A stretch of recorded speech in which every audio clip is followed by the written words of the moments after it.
नमस्कार। जागरूक उपभोक्ता सुरक्षित उपभोक्ता चेतना रेडियो 90.4 एफएम के इस कार्यक्रम में मैं संजय आर्य उपभोक्ता संरक्षण समिति संग्रिया की ओर से चेतना रेडियो के समस्त श्रोताओं का हार्दिक अभिनंदन करता हूं। आज का हमारा विषय है उपभोक्ता संरक्षण में महिलाओं की भूमिका। स्वतंत्रता के पश्चात भारत ने सभी क्षेत्रों में महत्वपूर्ण उपलब्धियां हासिल की हैं। अनेक सुख सुविधाओं की वस्तुओं का आविष्कार एवं विस्तार किया है, जिससे जनसाधारण के जीवन को सुखमय एवं स्वच्छ बनाया जा सके। परंतु आजादी के इतने वर्षों के बाद भी हमारे सामाजिक जीवन का चित्र अभाव एवं अन्याय के उदाहरण से भरा पड़ा है। देश की अर्थव्यवस्था की स्थिति अच्छी नहीं है। सामाजिक अर्थव्यवस्था में जनता का शोषण हो रहा है, जिससे जनसाधारण को अपनी दैनिक उपयोग में ली जाने वाली वस्तुओं तथा सेवाओं को प्राप्त करने में अनेकों समस्याओं का सामना करना पड़ रहा है। जनता में अशिक्षा एवं गरीबी के कारण उनके शोषण की प्रक्रिया निरंतर बढ़ती जा रही है। क्योंकि महिलाओं को पुरुषों की अपेक्षा दैनिक उपयोग की वस्तुओं का सामान अधिक क्रय करना पड़ता है, अतः उनके शोषण का प्रतिशत भी अधिक है। साधारणतः महिलाओं की भागीदारी अधिक होने के कारण उपभोक्ता शोषण की समस्याओं का सामना उनको अधिक करना पड़ रहा है। महिलाएं सही अर्थों में एक बड़ी और वास्तविक उपभोक्ता हैं, क्योंकि पुरुषों की अपेक्षा महिलाएं घर परिवार की सभी वस्तुओं और सेवाओं की आवश्यकताओं को अधिक से समझती हैं तथा उन्हें क्रय करती हैं।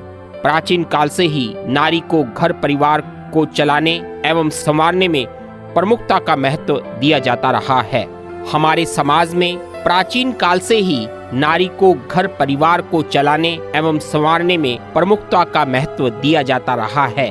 उपभोक्ता से यहाँ हमारा तात्पर्य उन सभी वस्तुओं एवं सेवाओं से है जिन्हें हम धन अथवा श्रम के साथ प्राप्त करते हैं।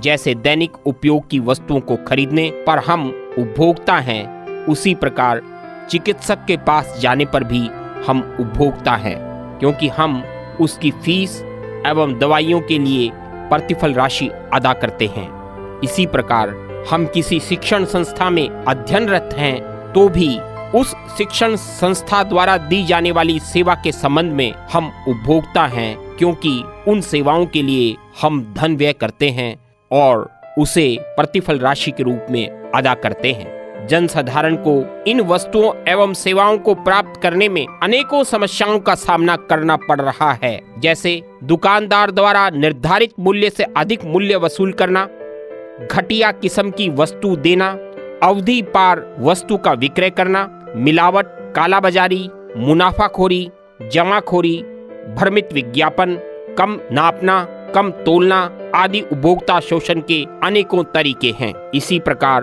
दैनिक जीवन संबंधी कार्यों में जैसे बिजली, घरेलू गैस सेवा, रेल सेवा, बीमा, बैंकिंग सेवा, दूरसंचार सेवाएं, चिकित्सा सेवा आदि विभाग में कर्मचारी द्वारा सेवाओं में त्रुटि कारित करना भी उपभोक्ता शोषण ही है।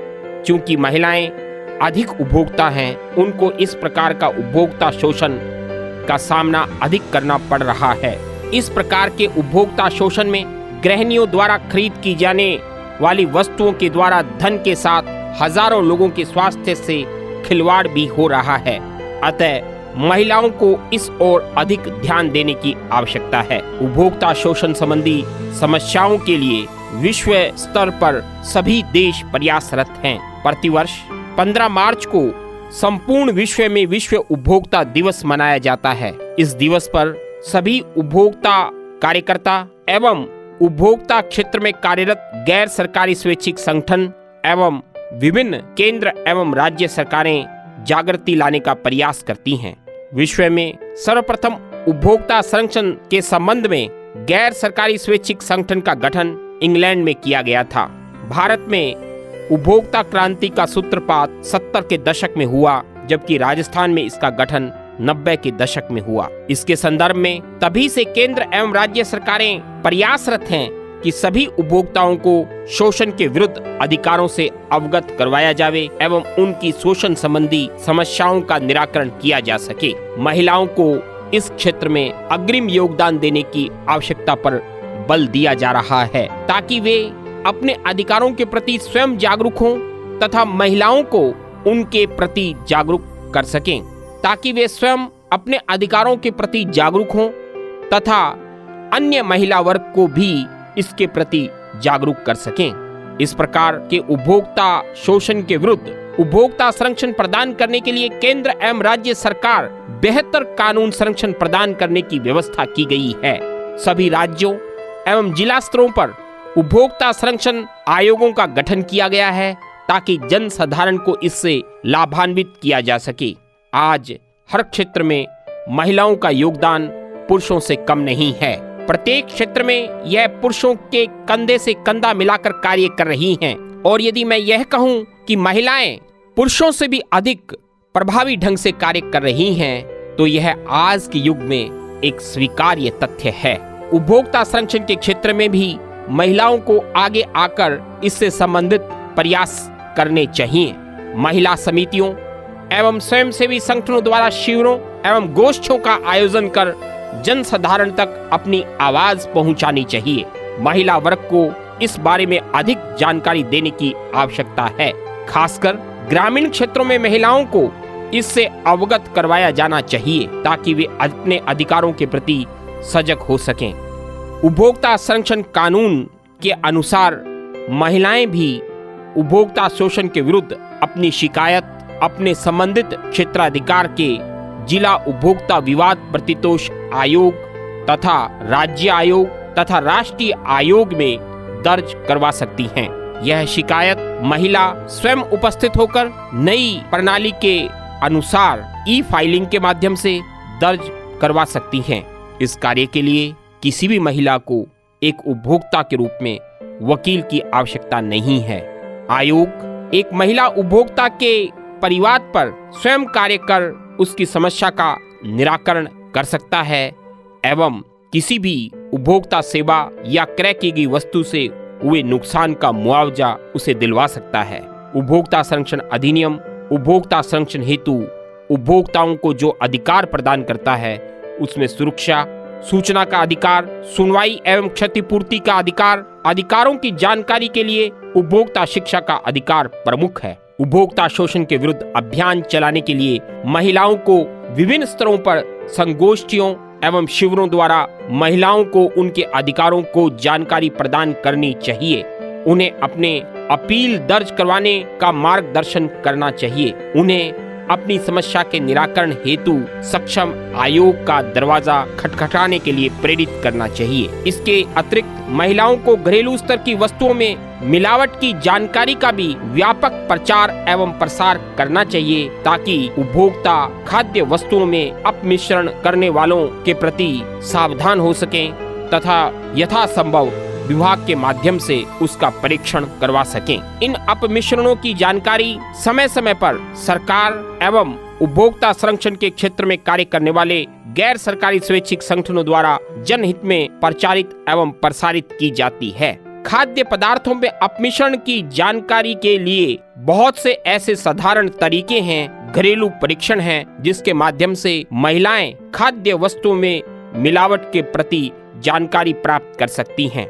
महिलाओं को इन जानकारियों को स्वयं प्राप्त कर अपने रसोई में उसका उपयोग करना चाहिए तथा उसे अन्य महिलाओं तक व्यापक रूप से प्रचारित एवं प्रसारित किया जाना चाहिए। जिन व्यक्तियों में शिक्षा का अभाव है उन्हें ऐसी समस्याओं का अधिक सामना करना पड़ता है। इसलिए महिलाओं में भी साक्षरता कार्यक्रमों को अधिक वरीयता दी जानी चाहिए और इसके साथ साथ महिलाओं को स्वयं तथा अन्य महिलाओं को उपभोक्ता शिक्षा की ओर प्रेरित करते हुए इस तरह के जागरूकता के कार्यक्रमों में बढ़ चढ़कर हिस्सा लेना चाहिए। किसी भी प्रकार की उपभोक्ता शोषण संबंधी शिकायतों को दर्ज करवाने से पूर्व इससे संबंधित रसीद, बिलों पर हस्ताक्षर आदि पर भी ध्यान रखना चाहिए। एक उपभोक्ता के रूप में महिलाओं को भी अपने साथ हुए शोषण की आवाज उठाने के लिए एक जागरूक उपभोक्ता बनते हुए किसी भी माल या सेवा को क्रय करते समय उसका बिल और रसीद इत्यादि लेना चाहिए तथा उसका ध्यानपूर्वक अध्ययन भी करना चाहिए, जिसके आधार पर महिलाएं अपनी शिकायत को सक्षम आयोग में दर्ज करवा सकें। जब सरकार द्वारा उपभोक्ताओं के जागरूकता तथा उनके समस्याओं के निराकरण के लिए किसी कार्यक्रम का आयोजन किया जाता है, वहां भी महिलाओं को अपनी अग्रणी भूमिका अदा करनी चाहिए ताकि उपभोक्ताओं के शोषण को रोका जा सके, हमारे जीवन को गुणवत्तापूर्ण जीवन की ओर बढ़ाया जा सके, जिससे कि हमारे साथ साथ देश की समृद्धि एवं विकास हो। असामाजिक तत्वों को उनके गलत कार्यों की सजा मिलनी चाहिए ताकि सभी नागरिक परस्पर शोषण मुक्त जीवन जी सकें, आपस में स्नेहपूर्वक रह सकें। भारत के संबंध में एक पंक्ति हर भारतीय के मन में रहती है, सारे जहां से अच्छा हिंदुस्तान हमारा। लेकिन यह हमारा मन का भाव उसी समय चरितार्थ होगा जब हम सब अपने अधिकारों के प्रति जागरूक होंगे, अपने कर्तव्यों का निर्वहन करेंगे और तभी हम इस भाव को दुनिया के सामने वास्तविक रूप से रख पाएंगे और सुखी एवं संपन्न तथा गुणवत्तापूर्ण जीवन व्यतीत कर सकेंगे। धन्यवाद। चेतना रेडियो 90.4 FM उपभोक्ता जागरूकता के लिए ऐसे कार्यक्रमों को आपके लिए लेकर आता रहेगा। मैं संजय आर्य उपभोक्ता संरक्षण समिति संग्रिया की ओर से आपसे ऐसी महत्वपूर्ण जानकारियां एवं ऐसे बहुत से महत्वपूर्ण बिंदुओं पर अपने विचारों को साझा करता रहूंगा। बहुत बहुत धन्यवाद। बने रहें चेतना रेडियो 90.4 FM पर, आपका अपना रेडियो चेतना रेडियो।